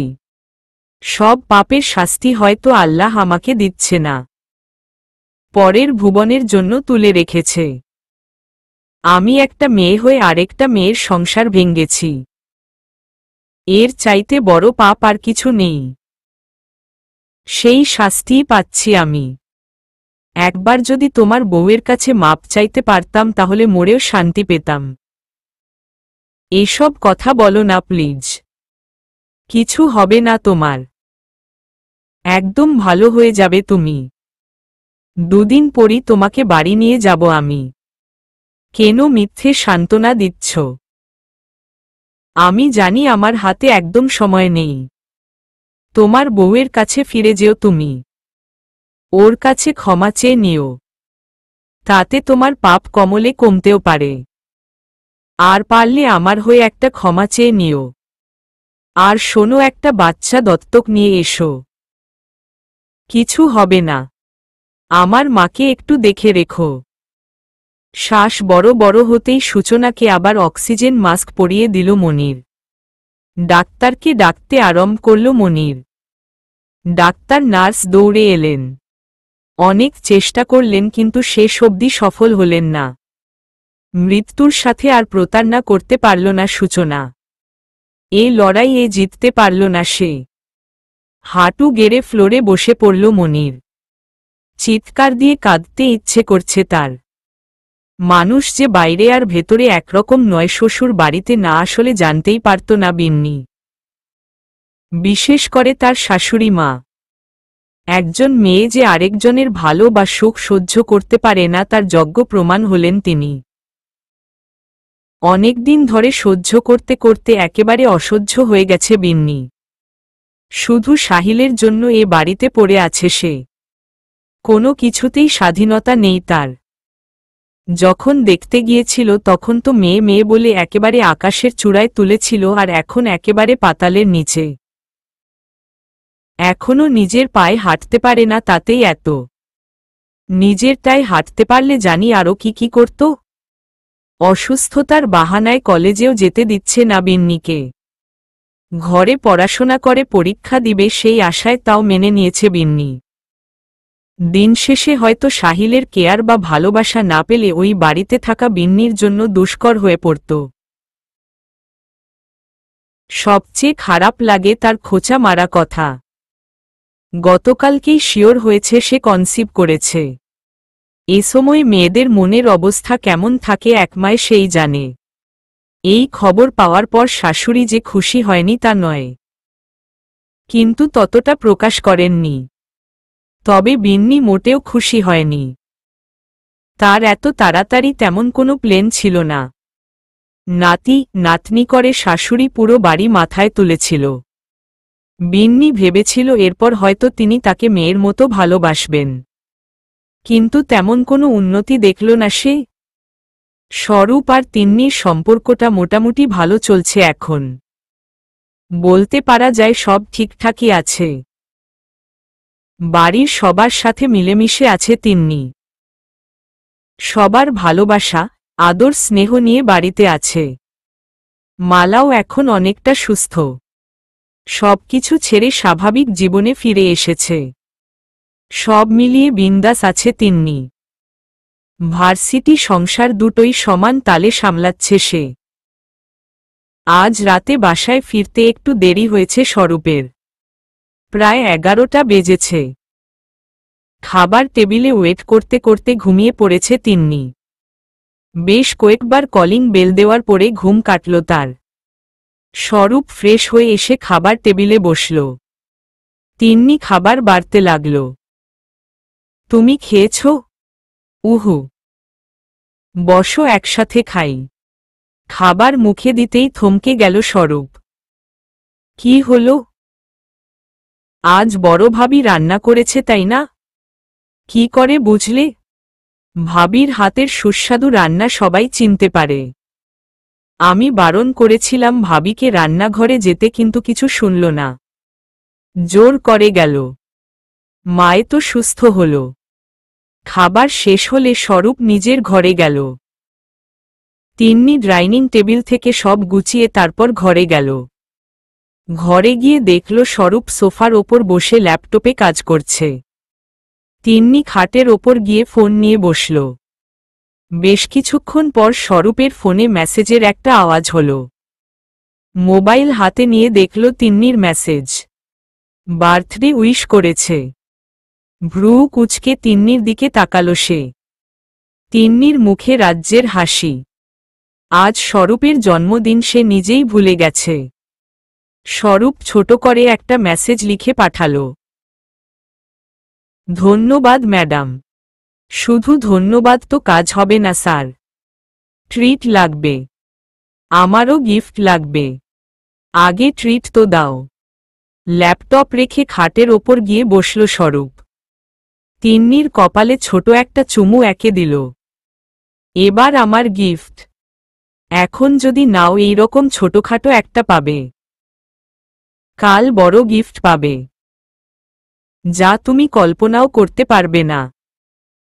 আচ্ছা, ওকে, বড় গিফট জন্য কাল পর্যন্ত অপেক্ষা করলাম। এখন আপাতত ছোটটাই নেই। দুজনেই হেসে দিল। সকালে রান্নাঘরে কাজ করছিল মেহেরুন আর মালা। পাশে দাঁড়িয়ে একটু আধটু সাহায্য করছিল তিন্নি। আজ সকাল থেকে আকাশে মেঘলা মেঘলা ভাব। তাই খিচুড়ি আর ডিম ভাজা হচ্ছে আজকের নাস্তায়, যাকে বলা হয় ওয়েদার ডিমান্ড। মেঘনা দিনে এমন একটা নাস্তা না হলে ঠিক তেমন একটা জমে না। এর চেয়ে বড় কারণ হচ্ছে এটা স্বরূপের সবচেয়ে পছন্দের খাবার। ছোটবেলা থেকেই স্বরূপের জন্মদিনে তার মা নাস্তা থেকে শুরু করে রাতের খাবার পর্যন্ত স্বরূপের প্রিয় খাবারগুলো রান্না করে। শুধু স্বরূপ নয়, অরূপ এবং মনিরের বেলায়ও এমন হতো। বোনদের বিয়ের আগে তাদের জন্মদিনেও তার মা একই কাজ করতেন। এখন হয়তো মা মরে গেছে, তা বলে কি সেই নিয়ম বন্ধ হয়ে যাবে না? তাই ভাবিরা মিলে ঠিক করেছে তারাও শাশুড়ি মায়ের মতো সেম কাজ করবে। কাজ করতে করতে বিভিন্ন বিষয় নিয়ে তারা কথা বলছিল আর হাসাহাসি করছিল। হঠাৎ কলিং বেল বাজতেই তাদের কথার ঝুড়ি থামল। এত সকালে কে এলো আবার? স্বরূপ এসেছে হয়তো। জগিং এ বেরিয়েছে ও। তোমরা দাঁড়াও, আমি দেখছি। তিন্নি দরজা খুলতেই দেখল দরজার ওপাশে এক ভদ্রলোক দাঁড়িয়ে। চুলগুলো কেমন উসখুস হয়ে আছে। চোখগুলো ফুলে আছে। চোখের নিচে কালি জমে গেছে। মনে হচ্ছে ৩-৪ দিন ঠিকমতো ঘুমায়নি। দেখে মনে হচ্ছে ৩-৪ দিন ঠিকমতো খাওয়া দাওয়া হয়নি। তিন্নি ওপর থেকে নিচ পর্যন্ত খুঁটিয়ে খুঁটিয়ে লোকটাকে দেখতে লাগল। মনে মনে ভাবল ফকির হবে হয়তো। লোকটা ভেতরে ঢুকতে গেলে বাধা দিল তিন্নি। আরে আপনি এভাবে ভেতরে ঢুকছেন কেন? বাইরে দাঁড়ান। জানেন না ভদ্রলোকদের বাড়িতে এভাবে ঢুকতে নেই? কিছুই দেখছি জানেন না। আর একটু বাইরে গিয়ে দাঁড়ান। চুপচাপ দাঁড়িয়ে রইল মনির। আপনি দাঁড়ান, আমি খাবার এনে দিচ্ছি। খেয়ে তারপর চলে যাবেন। কার সাথে কথা বলছো তিন্নি? কে এসেছে? বলতে বলতে রান্নাঘর থেকে বেরিয়ে এলো মেহেরুন। মনিরকে দেখে যেন ভূত দেখার মতো চমকে উঠল সে। এত সকালে কোথা থেকে এলো? তাও আবার এই চেহারায়। মনির ভাই আপনি? রান্নাঘর থেকে সূচনার স্পষ্ট শুনতে পেল মালা। নামটা শুনে চমকে উঠল সে। রান্নাঘর থেকে মুখ বের করে একবার দেখল সে। সত্যিই তো মনির এসেছে। দুচোখে জলের আনাগোনা শুরু হলো তার। মুখ ঘুরিয়ে আবার রান্নাঘরে ঢুকে গেল সে। ভাবি, তুমি উনাকে চিনো? হুম, তোমার বড় ভাসুর। দাঁত দিয়ে জিভ কাটল তিন্নি। এতক্ষণ কি যাতা বলেছিল সে? ছি ছি, কি যাতা ভেবেছিল? উনির অবস্থা দেখে আসলেই চেনার উপায় নেই উনি কোনো ভদ্রবাড়ির মানুষ। তাছাড়া সে কোনো দিন মনিরকে দেখেনি। যতবার বাড়ির সবাইকে জিজ্ঞেস করছিল ততবার এড়িয়ে গেছে সবাই। তাই তিন্নিও আর জোর দিয়ে জানতে চায়নি। ওড়নাটা আরো সামনের দিকে টেনে মনিরের পায়ে হাত দিয়ে সালাম করল তিন্নি। মাথা নিচু করে বলল, ভাইয়া আপনি কিছু মনে করবেন না প্লিজ, আমি আসলে চিনতে পারিনি। এতক্ষণ সবাই মিলে কত কথা বলল, কিন্তু মনিরের মুখ দিয়ে একটা টুশব্দও বের হল না।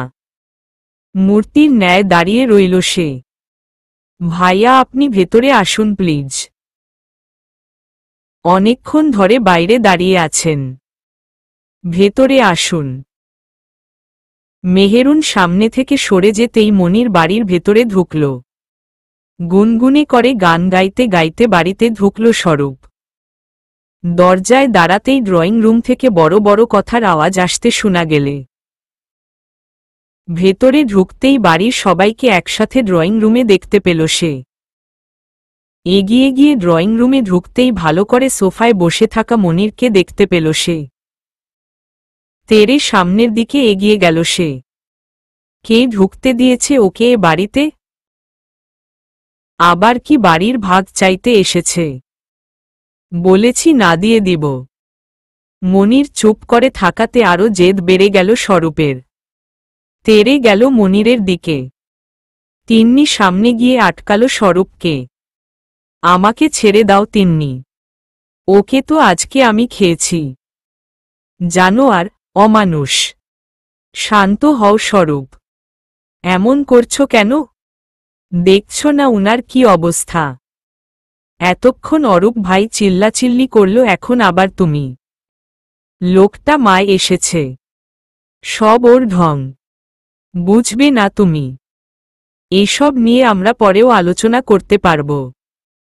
এখন যাও ফ্রেশ হয়ে এসো। উনাকেও ফ্রেশ হতে দাও। তিন্নির থেকে নিজেকে ছাড়িয়ে নিয়ে গিয়ে মনিরের শার্টের কলার ধরল স্বরূপ। এই বিয়ে করেছিলি যে সে মেয়ে কোথায়? বাড়িতে আনার বাহানায় আগে তুই এসেছিস নাকি তোকে 2 লাথি দিয়ে তাড়িয়ে দিয়েছে? মরে গেছে ও। কথাটা শোনার পর পুরো বাড়ির পরিবেশ যেন থমথমে হয়ে গিয়েছে। মনিরের শার্টের কলার থেকে হাত সরিয়ে নিল স্বরূপ। সবাই চুপ করে গেল। স্বরূপ নিজের ঘরে চলে গেল। বেশ কিছুক্ষণ দাঁড়িয়ে থেকে মনিরও নিজের ঘরের দিকে গেল। অনেক মাস পর এ বাড়িতে এসেছে মনির। কোনো কিছুই যেন আর আগের মতো নেই, সব বদলে গেছে। গুটি গুটি পায়ে হেঁটে নিজের ঘরের দিকে গেল সে। ঘরে ঢুকে চারপাশে একবার চোখ বুলিয়ে নিল সে। এই ঘরে কোনো পরিবর্তন নেই, সব কিছু যেমন দেখে গেছে তেমনই আছে। আলমারি খুলে কাপড় বের করতে গেল মনির। আলমারিটাও ঠিক আগের মতো গুছানো। মালা ঠিকই তার কাপড়গুলো গুছিয়ে রেখে দিয়েছে। পরার জন্য 2টো কাপড় বের করে আলমারিটা বন্ধ করে দিল মনির। ড্রেসিং টেবিলের দিকে চোখ যেতে তার দিকে এগিয়ে গেল সে। ফটোফ্রেমটা হাতে নিল। তার আর মালার বিয়ের কয়েকদিন পরের একটা ছবি বাঁধা ছিল তাতে। কিন্তু এখন ফ্রেমের কিছুটা অংশ ছেঁড়া দেখতে পাচ্ছে সে। মালার ছবিটা অনুপস্থিত, ছিঁড়ে দেওয়া হয়েছে তা। একটা দীর্ঘশ্বাস ছাড়ল মনির। গোসল করার জন্য বাথরুমে গেল সে। শাওয়ার ছেড়ে দিল। তার গায়ে এখনো সূচনারকে দেওয়া মাটির গন্ধ লেগে আছে। হু হু করে কেঁদে উঠল মনির। শাওয়ার থেকে ঠান্ডা পানি পড়ছিল, কিন্তু তা মনিরের কাছে আগুন মনে হচ্ছিল। খিচুড়ির নিচে প্রায় পোড়া লেগে আসছিল, কিন্তু সেদিকে একবারে খেয়াল নেই মালার। দুচোখে আনাগোনা করা পানিটা চোখের সীমানা অতিক্রম করে বাইরে বেরিয়ে আসছে। তিন্নি দৌড়ে গিয়ে চুলাটা বন্ধ করল। ভাবি খিচুড়িটা তো পুড়ে যাচ্ছিল। তিন্নির কথায় ঘোর কাটল মালার। একদম খেয়াল করিনি রে। অনেকটা কি পুড়েছে? না, নিচে একটু লেগে গেছিল আর কি। ওই দিকে তাকিয়ে আছো কেন? আমার দিকে ঘুরো। মালাকে ঠায় দাঁড়িয়ে থাকতে দেখে তিন্নি ধরে ওর নিজের দিকে ঘুরালো। চোখের পানি মুছে নিলেও স্পষ্ট বোঝা যাচ্ছে মালা কেঁদেছে। কাঁদছ কেন ভাবি? আজ তো খুশির দিন তোমার। ভাইয়া ফিরে এসেছে। চুপ করে রইল মালা। কি এমন হয়েছিল ভাবি যে ভাইয়াকে বাড়ি থেকে বের করে দেওয়া হয়েছিল? সবাইকে কতদিন জিজ্ঞেস করেছি, কেউ বলেনি। আর স্বরূপ তখন বিয়ের কথা কি বলল? মালা সবটা তিন্নিকে খুলে বলল। তিন্নি তো শুনে পুরাই অবাক। বুঝতে পারল ব্যাপারটা খুব সাংঘাতিক। সবাই খুব রেগে আছে মনিরের ওপর। কিন্তু মালার দিকে তাকিয়ে তাকে একটা চান্স দেওয়া উচিত। যতটুকু বুঝতে পারল এ দায়িত্ব তাকেই নিতে হবে। সবাইকে বোঝাতে হবে। ডাইনিং টেবিলে সবাই এসে বসতেই তিন্নি খাবার পরিবেশন করে দিল। মালাকেও জোর করে এনে বসালো। মালা আসতেই চাইছিল না। একটা থালায় খাবার নিয়ে মনিরের ঘরের দিকে গেল সে। মনির খাটের ওপর বালিশে হেলান দিয়ে শুয়েছিল। ঘরে কারো পায়ের আওয়াজ শুনকেই উঠে বসল সে। ভেবেছিল মালা এসেছে, কিন্তু সামনে তাকিয়ে তিন্নিকে দেখতে পেল। তিন্নি খাবারের থালাটা এনে মনিরের সামনে দিল। খেয়ে নেন ভাইয়া। আসলে সবার মেজাজ গরম হয়ে আছে। আপনি নিচে গেলে এখন আবার আরেকটা ঝামেলা বেঁধে যাবে। তাই আপনার খাবারটা ঘরে নিয়ে এলাম। প্রচণ্ড খিদে লেগেছিল মনিরের। তার ওপর খাবারের সুগন্ধে খিদেটা যেন আরো বেড়ে গেল। তাই কিছু না বলে চুপচাপ খেতে আরম্ভ করল। তিন্নিও ঘর থেকে বেরিয়ে গেল। অনেকক্ষণ ধরে টেবিলে খাবার নেড়েচেড়ে যাচ্ছিল মালা। একটা দানাও এখনো মুখে তোলেনি। সবাই বারবার আর চোখে তার দিকে তাকাচ্ছিল। মালা এসে তার পাশে বসল। বাচ্চাদের খাওয়ানো শেষ করে মেহেরুন এসেও বসল। ভাবি এমন করো না প্লিজ। স্বরূপ আবার রেগে যাবে। একটু স্বাভাবিক আচরণ করো। মালার কানের কাছে মুখ নিয়ে কথাটা বলল মেহেরুন। অনিচ্ছা সত্ত্বেও খাবারটা মুখে তুলল মালা। ইউটিউব থেকে দেখে দেখে স্বরূপের জন্য একটা কেক বানালো তিন্নি। সন্ধ্যায় সবাই বাড়ি ফিরে এলো, সবাই মিলে কেক কেটে খেল। হাতের কাজগুলো সব শেষ করে ঘরে গেল তিন্নি। স্বরূপ খাটের ওপর শুয়ে আছে। তিন্নি আলমারি থেকে একটা কাগজ বের করে স্বরূপের হাতে নিল। কাজটা খুলে দেখতেই স্বরূপের চোখে মুখে হাসির রাশ দেখা দিল। এগিয়ে গিয়ে তিন্নিকে জড়িয়ে ধরল সে। কপালে একটা চুমু এঁকে দিল। এত ভালো উপহার আমি কোনো জন্মদিনে পাইনি। আমি কতটা খুশি হয়েছি তোমাকে বলে বোঝাতে পারবো। অনেক অনেক ধন্যবাদ। চলবে।